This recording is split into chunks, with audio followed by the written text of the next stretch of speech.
त्याच्यापेक्षा संवादानं आणि अत्यंत सुरम्यतेनं आपल्याला जर त्यांना पुढे नेता आलं तर त्यासाठी म्हणून या चांगल्या सवयी लावल्या पाहिजे.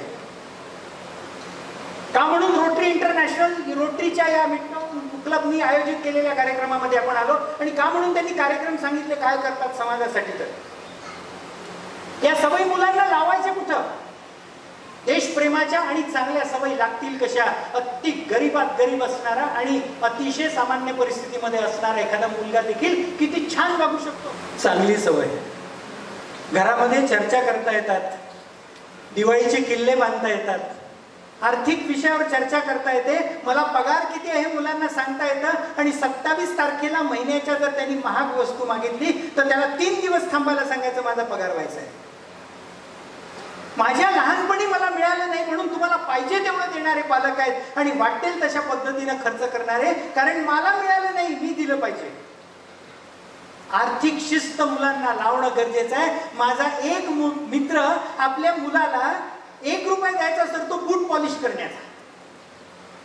त्याचा मुलगा त्याचं बूट पॉलिश करायचा आणि ते 1 रुपया त्याचा, त्या दोघांमधलं डील होतं आणि महिन्याला 30 रुपये तो मुलगा मिळवायचा.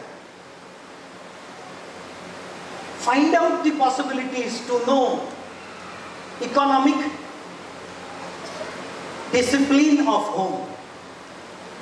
म्हणजे तो वर्गाला गेल्यानंतर हिशोब लिहेल बरोबर आणि आपण पाठवतो तो पैसा खर्च करेल. अन्यथा त्या पैशाचं काय होते हे तुम्हाला मी जर सांगितलं ना तर आपल्याला आश्चर्य वाटेल की आपल्याशी न बोलणारा, आपल्याशी संवाद न करणारा आपला मुलगा जो आज 5 वर्षाचा आहे, जो 10 वर्षाचा आहे, जो 12 वर्षाचा आहे, जो 18 वर्षाचा आहे, तो 18 वर्षाचा झाल्यानंतर चांगली परीक्षा पास करून पुणे किंवा मुंबई किंवा कुठल्या तरी मोठ्या शहरामध्ये शिकायला जाईल ना आणि तिथे गेल्यानंतर तो जर आपल्याशी संवाद करत नसेल, त्याला टेन्शन आलं तर आई बापांशी तो बोलू शकत नसेल तर परीक्षेच्या आदल्या दिवशी त्याच्यावर टेन्शन येईल आणि तो आपल्या मित्राला म्हणेल की यार मला परीक्षेचं टेन्शन आलंय. किती स्वाभाविक गोष्ट आहे.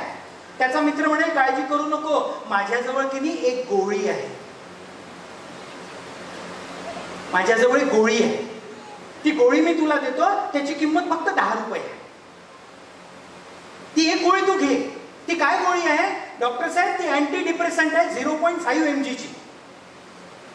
जी गोळी घेतल्यानंतर काहीच होत नाही, त्यांनी फक्त छान वाटतं, रिलॅक्स वाटतं. ती गोळी तो घेतो, त्याला छान वाटतं, त्याचा पेपर चांगला जातो. 3 दिवसांनी जेव्हा दुसरा पेपर असतो तेव्हा तो मित्राकडे पुन्हा जातो, यार 10 रुपयाची एक गोळी अजून दे ना.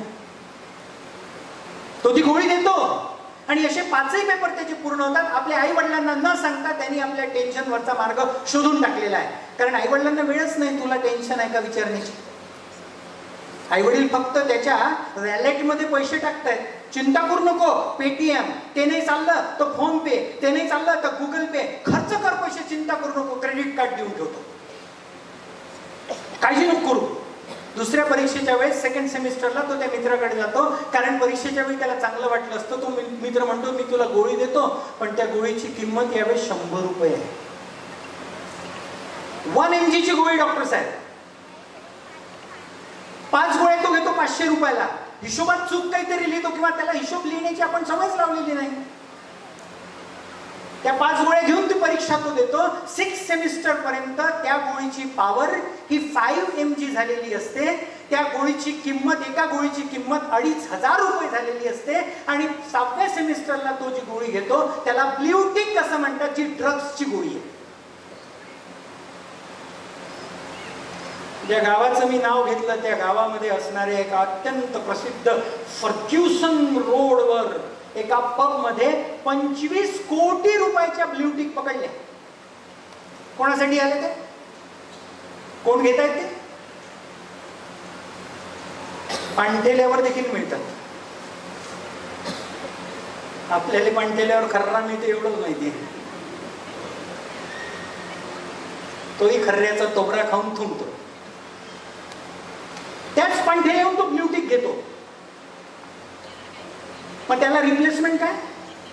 त्याला रिप्लेसमेंट ही आहे की अशा पद्धतीच्या काही सामाजिक तीर्थक्षेत्रांना भेटी देणे, घरच्या दोन्ही पिढ्यांचा सकारात्मक सहभाग अपेक्षित आहे. मी विषय म्हणतो घराघरातील वृद्धाश्रम. सासू सुनेचे भांडणं अजूनही चाललंय. तूप या भांड्यात काढलं, दही त्या भांड्यात काढलं. अमरावतीचे अत्यंत प्रसिद्ध माझे मित्र असणारे दिलीप भट नावाचे, सुरेश भटांचे भाऊ लेखक होते. अभिमानाने त्यांचं नाव घेतो मी, जे वयाच्या 78व्या वर्षी फेसबुकचं अकाउंट उघडलं त्यांनी, दिलीप भट साहेबांनी. मी त्यांना विचारलं 78व्या वर्षी आता काय फेसबुक? अविनाश माझ्यासाठी नाही काढला, माझ्या पोरांना किंवा माझ्या सुनेला वेळ नाही आहे, मी फेसबुकवर अकाउंट उघडून माझ्या नातवांचा फ्रेंड झालो आहे, आता मला त्यांची ऍक्टिव्हिटी चेक करता येते. याला म्हणतात आजोबा, याला म्हणते आजी. आजी आजोबा देखील हे काम करू शकतात. अजून तुमच्या माझ्या घरी आधीच्या 2 पिढ्यांचेच भांडणं संपलेले नाहीत, नवीन पिढ्यांचं काय लावून बसलो.